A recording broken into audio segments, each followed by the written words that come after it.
Bonjour les amis, aujourd'hui on va parler de Elementor et surtout de la galaxie de l'écosystème autour d'Elementor avec tous ces plugins qui existent.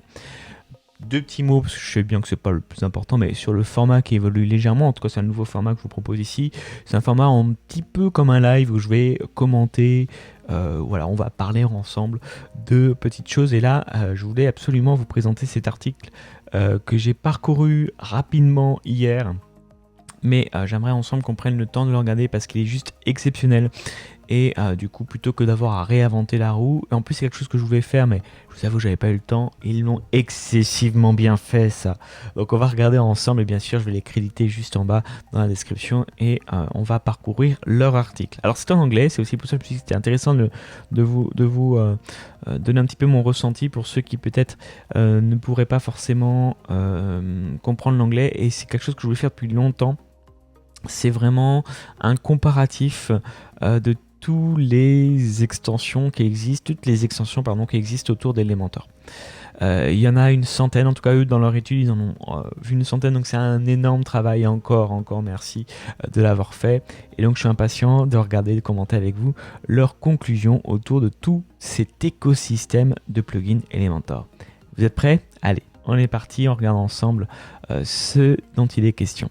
Donc c'est Pixify qui a fait cette étude et voilà, ont publié le 13 juillet sur les grands, voilà, plus de 100 Elementor, plus de 100 plugins Elementor. Ce qu'il faut savoir, c'est qu'il y a vraiment un écosystème autour d'Elementor, ce qui est tout à fait normal parce que on a eu, je retourne ici, on a eu une explosion d'Elementor. Donc c'est normal qu'il y ait un écosystème autour.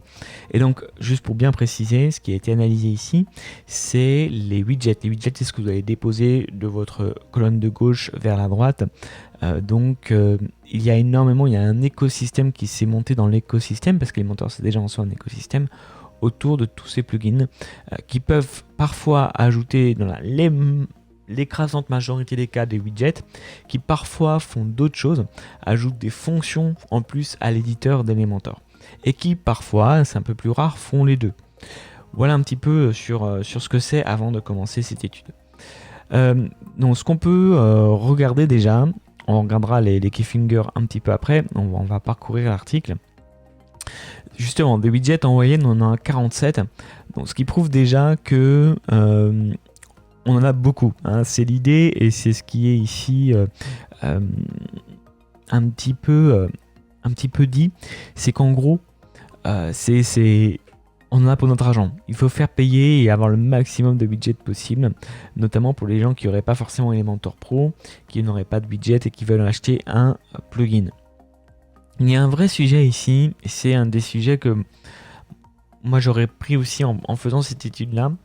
C'est l'idée de dire, est-ce que j'ai besoin d'Elementor Pro ou pas, est-ce qu'en gros ces plugins ils servent des gens qui ont déjà Elementor Pro ou pas. C'est à se demander, hein, parce que parfois vous allez avoir des widgets qui sont exactement les mêmes que dans Elementor. Moi je suis assez partagé sur l'idée de se dire mais je vais me passer d'Elementor Pro et acheter, parce que souvent c'est des plugins payants, acheter un plugin qui ne remplacera même pas Elementor Pro en fait. Bon, c'est autre chose, hein. Mais on en reparlera dans l'étude je pense. Alors seulement 12, donc 13% presque, des add-ons offrent un template. Donc c'est assez peu. Est-ce que c'est regrettable? Je sais pas. Comme on le dit ici, hein, y a déjà des templates qui sont faits avec Elementor, qui sont gratuits ou en payant d'ailleurs. Mais voilà. Donc en effet, il y a très peu de ces widgets qui offrent des templates préfaits. C'est peut-être un petit peu regrettable quand même parce que, mine de rien, un template, qu'on l'utilise ou pas, hein, ça aide à prendre plus rapidement en main l'outil. Autre fait important, des éléments. Voilà, c'est vraiment celui qui a le plus, c'est 318 widgets. Ils ont vraiment pété leur slip avec Unlimited Element. Donc les éléments illimités pour Elementor, j'ai du mal à lire. 318 widgets. Donc là, autant vous dire que pour vous s'y retrouver parmi tous ces widgets, c'est souvent ce qu'ils proposent ailleurs, hein. Vous allez avoir besoin d'un petit interrupteur on-off et de faire des recherches et vraiment n'activer que ce que vous avez besoin, parce que là, On se plaint déjà du chargement un petit peu lent d'Elementor. S'il doit charger 318 widgets de plus, je vous laisse imaginer l'enfer. Bref, bon, on est à, comme on disait, à peu près en moyenne 47, et il y en a un qui nous en a fait 317. Le widget qui revient le plus souvent, c'est l'image de comparaison avant-après. Alors évidemment, c'est un des widgets qui n'est pas, si je dis pas de bêtises, inclus dans l'Elementor normal, enfin dans l'Elementor officiel, l'Elementor Pro. Est-ce que c'est le widget le plus utilisé? Je ne sais pas, mais c'est celui qui revient le plus souvent. Ce qu'il faut bien se dire, c'est que moi, ce que j'ai l'impression avec tous ces outils, c'est que on va quand même essayer d'avoir des trucs un petit peu waouh le plus possible pour susciter l'achat. Et donc, ce genre de widget, c'est des widgets un peu waouh, donc ça m'étonne pas en fait que ça soit ce genre de widget qu'on retrouve le plus souvent parmi tous les plugins qui existent. Il y en a presque 100 comme je vous le disais. C'est super intéressant là, et c'est vraiment ce que j'aurais voulu faire. Merci encore à eux. Donc, qu'est-ce qui revient le plus souvent? On va zoomer un petit peu. Tiens, ça me paraît vraiment intéressant ça. Donc, juste après vient les posts, et ça c'est tout à fait normal. Pourquoi? Parce que le widget des posts, c'est quand même un truc. Faut en parler. Hein. Elementor le propose, mais il y a beaucoup de gens qui sont déçus par les fonctions de post qu'offre Elementor. Donc la mise en page, un widget qui permet d'étoffer la mise en page, la façon dont on va afficher des posts, donc pour les pages archives ou les pages catégories. Pourquoi? Parce qu'au fond, c'est jamais assez, et je peux comprendre en fait.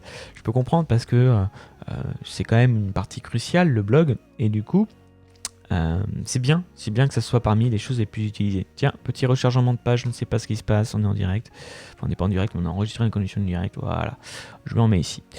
Ok, Team Member, je vois pas ce que c'est. Enfin, j'imagine que c'est un petit widget pour présenter ses membres. Bouton, c'est bien aussi que ça soit très présent. Pourquoi? Parce que il faut bien avouer que moi j'ai trouvé des options de boutons, notamment des boutons marketing, qui sont très sympas. Juste truc tout con, mais pouvoir afficher un sous-titre à son bouton, c'est des choses qui ne sont pas possibles par défaut dans Elementor, et qu'il a le son, donc c'est plutôt cool avec ce genre de choses. Des timers, c'est un petit peu inutile, mais bon, c'est ce qu'on retrouve aussi. Testimonial, pour moi, je trouve que c'est Price Table également un peu inutile, parce que je suis assez satisfait des widgets qu'on retrouve dans Elementor Pro à ce sujet-là.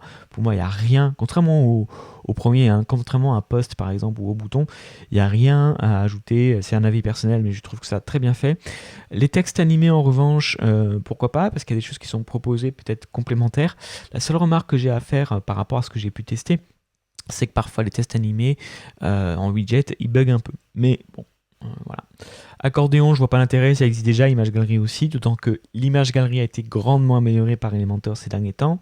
Tabs, là il y a peut-être quelque chose à faire, parce qu'en effet, là c'est plus pour moi sur Elementor, un point de vue Elementor Pro, hein, je parle toujours. Hein. Je sais pas s'il est disponible en gratuit, mais sur Elementor, les tabs c'est les petits onglets. Hein. Pour moi, ce qui me manque, c'est une ergonomie sympa. Mais ça, je pense que c'est plus l'interface d'Elementor qui est pour quelque chose. Non, je sais pas si, du coup, en fait, sur Elementor, ce qui a posé problème avec surtout ce genre de widget, c'est que on a trop d'infos à afficher, ça devient compliqué. Mais bon, c'est l'interface en elle-même d'Elementor qui veut ça, et je suis pas sûr que les widgets peuvent y faire grand-chose, parce qu'ils vont utiliser l'interface d'Elementor. Voilà, timeline, je peux comprendre que ça revienne souvent, c'est quelque chose qui n'est pas dispo dans Elementor, si j'ai pas de bêtises, en tout cas pas à l'heure actuelle. Donc c'est plutôt cool comme fonction, mais c'est très très, on va dire, particulier. Voilà.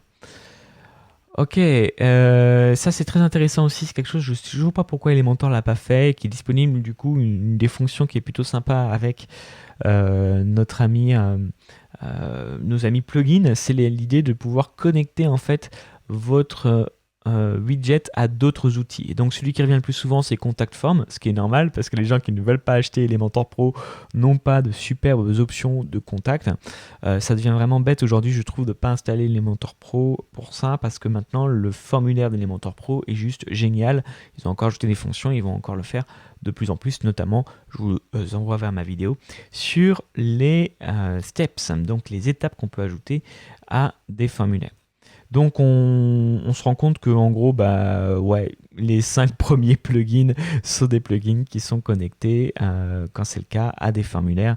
Et je comprends tout à fait, même les 6, hein, parce que WeForm c'est pareil, QIform c'est pareil, enfin tous quoi. Ça peut se comprendre. Évidemment, on retrouve les parts de marché ici, Contact Form étant premier, puisque c'est le plus connu.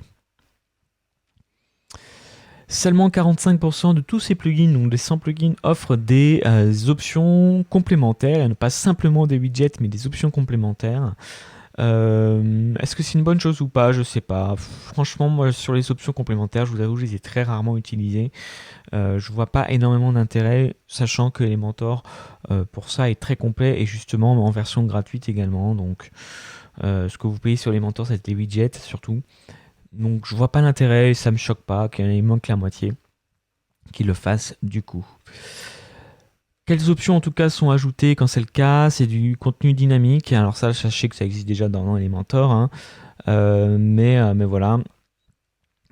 En tout cas, les add-ons qui ont le plus de fonctions complémentaires sont Podnote add-on Dynamic Content. Donc, ce que je vous invite, c'est à aller ici, peut-être à voir les premiers ici, si vraiment vous jugez qu'il y a des options qui vous manquent, reprenez l'article, qui encore une fois est extrêmement bien fait, et allez voir un petit peu ce que proposent ces options complémentaires. Moi personnellement, Happy Add-on, j'aime bien les fonctions qu'il propose, même si ça ne propose que 16. Encore une fois, quantité n'est pas qualité. Et donc du coup, voilà. Pourquoi pas, hein, mais bon, ce genre d'article, c'est bien pour pouvoir faire un premier tri parmi la jungle, parce que quand il y en a une centaine, on peut dire que c'est la jungle, centaines d'add-ons qui existent, donc ça vous permet de faire un premier tri. Et si vraiment vous cherchez des options, allez voir parmi cette liste. Alors on voit d'ailleurs que l'effet qui revient le plus souvent parmi les fonctions en plus des widgets, c'est l'effet parallaxe qui, moi je trouve, est un petit peu inutile puisque ce genre d'effet, on les a typiquement dans Elementor. Ils sont pas forcément simples à prendre en compte. Et encore, il y a plusieurs façons de faire des parallaxes, il y en a des simples et des complexes. Je vous avais montré ça dans une vidéo, hein, je ne sais pas si vous vous souvenez. Mais voilà, écoutez, bon, c'est comme ça, hein. C'est encore une fois, je pense, dû au fait qu'on veut faire un effet waouh. Et du coup, l'effet parallaxe, c'est un effet waouh. Donc, c'est ce qu'on va proposer comme effet complémentaire. On ferait mieux de proposer des fonctions, c'est mon avis perso, qui permettent de changer pour le mieux l'ergonomie d'Elementor, plutôt qu'ajouter des effets. Et c'est ce que fait notamment HappyForm très bien. Et c'est pour ça que je vous disais, quantité n'est pas qualité. Parfois, si vous avez juste 16 fonctions supplémentaires avec un plugin, peut-être que ça vaut le coup de le prendre. Voilà, alors on continue cet article qui est décidément très complet, très bien.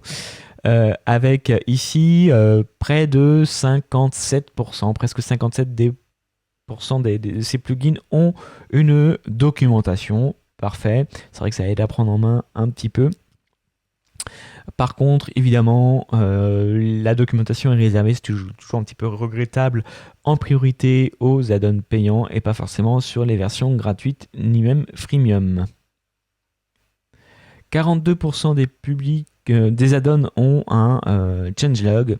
Donc le changelog, c'est quoi? C'est qu'est-ce qui a été ajouté, ou ça peut aussi être qu'est-ce qu'il y a pour le futur. C'est plutôt une roadmap, mais en tout cas, généralement, quand ils font une changelog, les éditeurs vont également prévoir bien souvent qu'est-ce qu'il va y avoir dans le futur. Et ça, c'est plutôt cool d'avoir une visibilité sur ce qui a été fait. Est-ce qu'il y a eu des updates de sécurité, ou est-ce que c'est juste des updates pour ajouter des choses ou réparer des bugs. C'est intéressant de se regarder ça aussi pour voir un petit peu comment entretient le plugin, comment est entretenu le plugin par nos amis les éditeurs de logiciels. Alors, donc la moyenne d'installation du plugin Elementor add-on est de 25 000. Je ne suis pas sûr de bien comprendre cette phrase. Distribution des installations d'Elementor gratuits et des éléments des free. Alors ouais, ils ont peut-être ces chiffres-là par rapport à ce qui est distribué sur la plateforme de WP, en fait, du répertoire, pardon, des plugins. Ok, je vous avoue que là, je ne veux pas commenter, je ne suis pas sûr de dire de bêtises, donc je ne commente pas ça. Alors, free add-on, Alors ça, c'est quand même assez grave, je trouve. Les add-ons gratuits ne sont pas mis à jour régulièrement. Ça, c'est vraiment un truc que je vous conseille, quel que soit le plugin que vous allez prendre, que vous ayez ou pas regardé plus approfondissement, j'arrive plus à parler aujourd'hui, de façon plus approfondie ou pas, cette étude qui peut vous guider dans votre choix, hein, mais vraiment, un des premiers choix pour moi, c'est toujours est-ce que c'est mis à jour régulièrement. Vous fuyez si vous voyez que le plugin n'a pas été mis à jour depuis 6 mois, 8 mois. Il y a Elementor, vous l'utilisez, c'est parfait. Je n'ai pas moi qui vais vous dire le contraire. C'est un outil que j'adore. Mais quelquefois, il faut quand même essayer de se retenir, de prendre un plugin dont vous savez qu'il n'est pas mis à jour, parce que le problème d'Elementor, ça va avec son côté bénéfique, hein, mais c'est que c'est la première cible des attaques. Parce que c'est 2 millions d'utilisateurs, hein, j'ose même plus le dire parce que demain ça sera 3. Donc forcément c'est un peu comme les PC et les Mac, c'est-à-dire qu'en gros plus vous avez un parc important, donc là si vous avez des PC et les Mac ça devient de plus en plus important, donc il y a aussi de plus en plus de virus, contrairement à ce qu'on pourrait penser, donc c'est toujours la même chose. Plus vous allez avoir un plugin qui est utilisé par beaucoup de nombre de personnes, plus il va être à haut potentiel de risque. Donc c'est pas grave en soi parce que généralement, ça veut dire aussi qu'il va y avoir une communauté derrière et l'éditeur va vraiment, et un gros éditeur donc va mettre à jour des pages de sécurité. Mettez à jour vos sites, mais là où je veux en venir, c'est que il est arrivé même sur des plugins premium il y a peu de temps de ça. Je vais le citer parce que j'ai pas aimé leur façon de gérer ça d'ailleurs, qui s'appelle comment il s'appelle? C'est Astra hein, qui fait ça. Moi j'ai un peu switché hein, suite à tout ça. Putain, j'arrive plus à le dire, je suis désolé. Enfin, les plugins illimités pour Astra, en gros. Bon, qu'est-ce qui s'est passé? Ah ben, que ça soit en gratuit ou en payant, si vous utilisiez. Non, c'était en version payante, c'est ça le pire. Vous utilisiez Astra Pro plus Elementor Pro, je crois. Les deux combinés.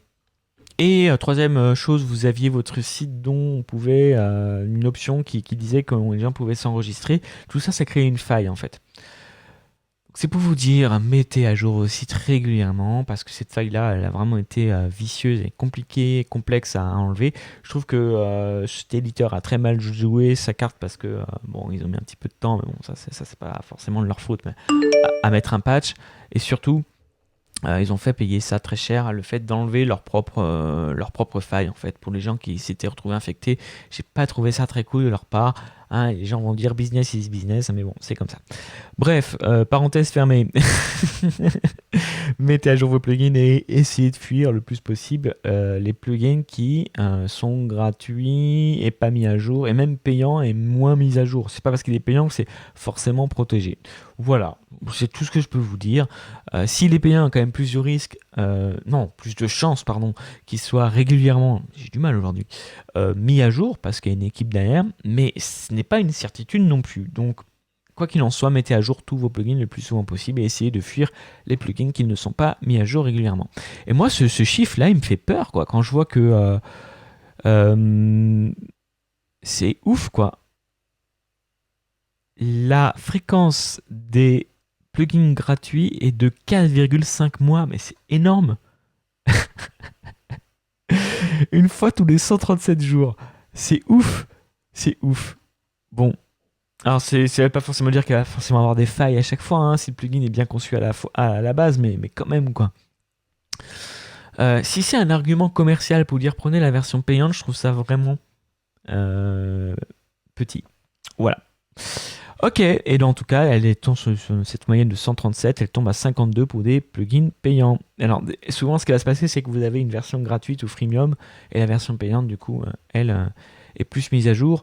Alors, elle est peut-être plus mise à jour aussi, enfin, il faut relativiser, hein, ce que je dis, c'est au sens où peut-être qu'elle est plus mise à jour parce que il y a plus de fonctionnalités vu que vous payez pour, et qu'en fait, il n'y a pas besoin tout le temps d'avoir des mises à jour de sécurité. C'est peut-être aussi, hein, certainement, ce qui explique pourquoi, s'il n'y a pas forcément besoin de mise à jour de sécurité, soit moins mise à jour, parce qu'il y a moins de nouveautés, évidemment, puisque on va réserver une nouveauté aux personnes qui payent, c'est plutôt logique. Alors, 52% des add-ons gratuits ou freemium requiert la version de WordPress 4,5 ou au-dessus. Ok. Donc mettez à jour aussi WordPress. Voilà, c'est toujours normal. Alors, ça c'est intéressant, ça permet un petit peu parmi cette jungle de voir un petit peu comment ça se comporte. Donc, on a un modèle premium, donc des compagnies qui arrivent à vendre, enfin freemium, pardon, qui arrivent à vendre leur modèle en espérant que vous puissiez aller vers la version payante. On a 34% qui sont entièrement gratuits et on a 38% des personnes qui payent. Donc, si je suis éditeur de un logiciel, même si du coup j'ai une grosse concurrence, parce qu'il faut se rendre compte un petit peu à leur place, vous imaginez, pour vous démarquer, vous avez 100 personnes qui font la même chose. Bon, ben, j'ai quand même intérêt à avoir une version payante, puisque j'ai quand même 38% des personnes qui vont prendre une version payante, c'est pas mal quand même, hein. Mais voilà. Moi, je tenais à dire une chose ici, je ne vais pas encore me faire des amis, mais c'est pas grave. Je suis assez déçu de l'écosystème de WordPress sur ça, au sens où si vous additionnez payant et freemium, donc une version limitée entre guillemets de la version, on se rend bien compte qu'on est largement au-dessus du côté complètement gratuit. En fait, on va avoir que 34% sur les 100 de plugins purement gratuits. Là où ça me déçoit un peu, c'est que pour venir d'un autre écosystème, un autre CMS, un autre logiciel qui s'appelle Drupal, par exemple, ou Drupal, je ne sais jamais comment on va le prononcer, je viens de là historiquement, en fait, le nombre de plugins payants, c'est beaucoup plus bas. Et en fait, on a une communauté qui va créer des plugins de qualité beaucoup plus facilement. C'est plus dans l'esprit open source, tout simplement. Mais en même temps, est-ce que c'est grave?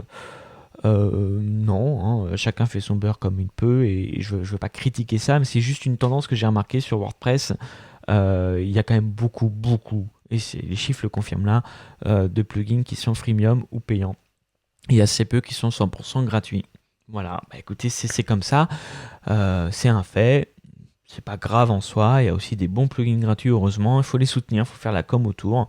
Il y a des très bons plugins payants et des très bons plugins freemium aussi, hein. Voilà, c'est juste un fait, je trouvais ça intéressant de refaire une petite analyse par rapport à ce que je vois là comme chiffre. Et c'est normal, je ne vais pas critiquer non plus, c'est normal, pourquoi? Parce que tout simplement, WordPress étant le logiciel le plus utilisé au monde en termes de création de sites internet, forcément, derrière, il se développe une petite entreprise. Mais là où il faut du coup faire très attention, c'est que il faut plus dire avoir un site WordPress, c'est entièrement gratuit ou c'est open source. Ça l'est toujours, ça vrai si vous vous débrouillez bien et que vous prenez le temps de chercher les plugins gratuits, ok, peut-être, mais ça l'est de moins en moins par rapport à ces chiffres qu'on voit ici. D'où l'intérêt, moi je trouve, d'avoir Elementor Pro aussi. Pourquoi? Parce qu'il remplace à lui tout seul plusieurs plugins payants. Au sens où il a quand même énormément de widgets. Donc si vous le prenez, vous n'avez plus besoin de certains widgets que vous allez avoir peut-être en gratuit, en freemium ou en payant. Il remplace un plugin de capture d'email avec sa fonction pop-up. Il remplace un thème payant avec sa fonction de theme builder. Vous voyez, donc c'est là où je trouve que Elementor a bien, même s'il est un peu cher certes, saisi cette donnée marché. Et je trouve qu'il est intéressant pour ces raisons-là. Ok, on arrive sur la fin de l'article. Deux derniers facts. Donc le prix moyen, très intéressant ça, d'un plan, d'un add-on pour Elementor est de 26$. Donc on voit qu'ils se positionnent en dessous d'Elementor, mais encore une fois, on voit qu'ils font beaucoup moins qu'Elementor, puisque la plupart du temps, ils vont faire que offrir des widgets. Et surtout, ils ne vont pas faire ces deux choses dont je vous parlais, à savoir par exemple un formulaire de capture de pop-up, d'email, pardon. C'est pas mal ça, un formulaire de capture de pop-up. Donc des captures d'email, des formulaires, un theme builder par exemple. Donc 26$ reste en dessous d'Elementor et c'est normal puisqu'il propose moins, grosso merdo. Alors, qu'est-ce qu'il y a ici comme petit article? Donc le prix moyen d'une licence, je vois juste pas la différence entre paid et freemium, parce que pour moi c'est un peu la même chose. C'est-à-dire freemium, c'est une incitation à payer par la site, Il faudrait aller lire l'article en détail. Mais on voit que les lifetime licences sont en moyenne à 83 $, ce qui n'est pas donné, mais bon, qui reste moins cher, bien sûr, qu'Elementor pour 2 ans, on va dire. Ça va encore. Et c'est ça que je trouvais intéressant aussi. Je ne l'avais pas lu dans un article, je crois. Alors, Average Pricing, Site Licence, Payment. Voilà, c'est ça. Donc 53%, presque 54%, des add-ons Elementor ont une licence à vie. Ça, je trouve ça très intéressant parce que, en fait, c'est un peu normal. Comment je vais me démarquer d'Elementor qui ne propose pas de licence à vie, mais qui propose des licences illimitées, hein. Par exemple, en faisant des plans illimités et des plans à vie. Alors à l'époque c'était limité, donc le nombre de sites illimité chez Elementor. Maintenant c'est 1000, mais bon, ça reste, avant d'aller sur 1000 sites, vous allez avoir déjà pas mal de sites, je pense. Donc en version freemium, forcément, c'est la plupart du temps, vous pouvez faire autant de sites que vous voulez. Et en version payante, seulement dans 35% de ces 100 add-ons, vous avez des versions, un nombre de sites illimité. Ce qui est un petit peu bête, je trouve, parce que je trouve ça assez bas pour le fait qu'on paye de ne pas pouvoir utiliser cette licence partout. Moi, je suis pour... si vous êtes un petit produit, en fait, je serais plus pour que vous offriez la possibilité, en fait, quitte à payer un petit peu plus cher, pourquoi pas, mais c'est ce qui va vous démarquer, en fait, de pouvoir installer votre licence sur plusieurs sites et à vie.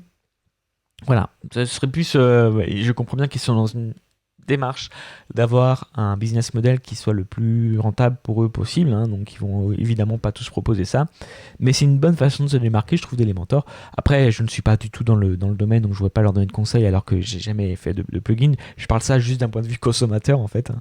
Moi, ça m'intéresserait d'avoir un peu plus de plugins payants Elementor qui soient disponibles à vie, et un peu plus surtout pour lesquels je puisse activer sur autant de sites que je le souhaite.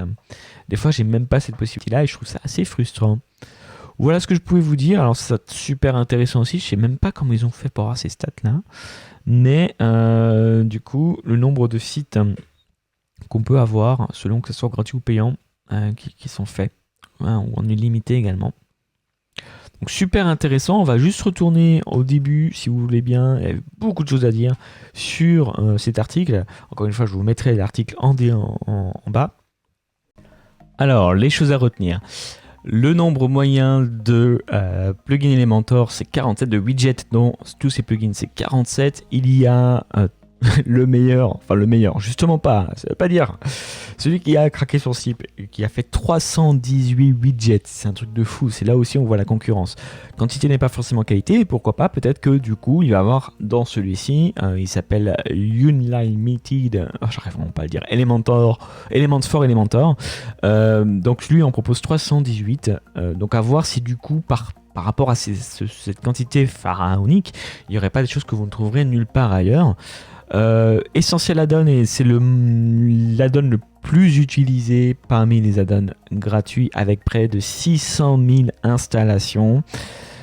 Le freemium add-on est souvent va être placé plus cher qu'un plugin directement, on pourra le payer. Donc le freemium, je rappelle, c'est l'add-on où en gros vous l'avez gratuit mais vous avez des options limitées, il faut payer pour avoir débloqué tout.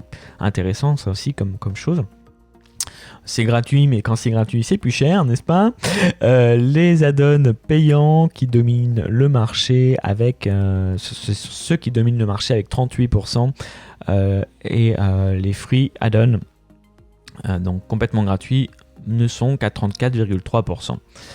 Autre fait, 76% des add-ons ont une licence à vie contre seulement 56% des add-ons qui ont une licence tout simplement annuelle, qui copie un petit peu tout simplement le business model d'Elementor.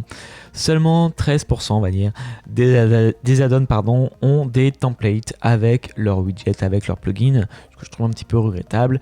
La fréquence d'update, ça aussi c'est regrettable à mort. Donc la fréquence de mise à jour est de seulement 4,5 mois. Il faut vraiment faire attention à ce que vous utilisez, hein, parce que si c'est cette moyenne-là, attention vraiment. En tout cas pour du gratuit ou du freemium. Voilà, tout de suite dès qu'on est en update, en payant, on est sur du 1,7 mois. Et enfin, en moyenne, un add-on va vous coûter pour un seul site 26,4$. Voilà ce qu'on pouvait vous dire. Encore merci à cette magnifique étude qu'a publié Pexify. Je pense qu'ils se sont un peu arrachés les cheveux, ils ont dû prendre beaucoup de temps. J'espère que ce petit commentaire vous aura plu, ça vous permet de débroussailler un petit peu, d'avoir aussi un petit peu mon avis sur ces add-ons. J'en ai utilisé 4-5, pas plus pour ma part. J'ai pas envie de faire une collection non plus d'add-ons, c'est pas mon but. Moi, quand je vais rechercher un add-on, je regarde ce qu'il a de plus par rapport à Elementor Pro. Ça serait vraiment mon conseil. Je regarde aussi s'il est mis à jour régulièrement, ce serait vraiment mon conseil 2. Et mon conseil numéro 3, ne payez pas non plus trop cher pour ce que c'est, parce qu'on a vu que des fois il y a un petit peu d'abus dans cette étude. Voilà ce que je pouvais vous dire comme conseil pour choisir votre plugin Elementor. N'hésitez pas à me dire celui que vous utilisez. Parmi les centaines, il y en a forcément qu'on n'a pas testé, qu'on ne connaît pas, qui sont des petits et qui sont pourtant super. N'hésitez pas à dire en commentaire vos coups de cœur ou vos coups de gueule, comme le mien d'ailleurs, vous avez entendu dans cette petite vidéo, enfin longue. Je vous ai dit un petit peu certaines choses que je trouvais un petit peu abusées pour certains de ces plugins. Voilà, allez, j'espère que ça aura été utile. Je vous dis à très bientôt pour un prochain talk. Salut!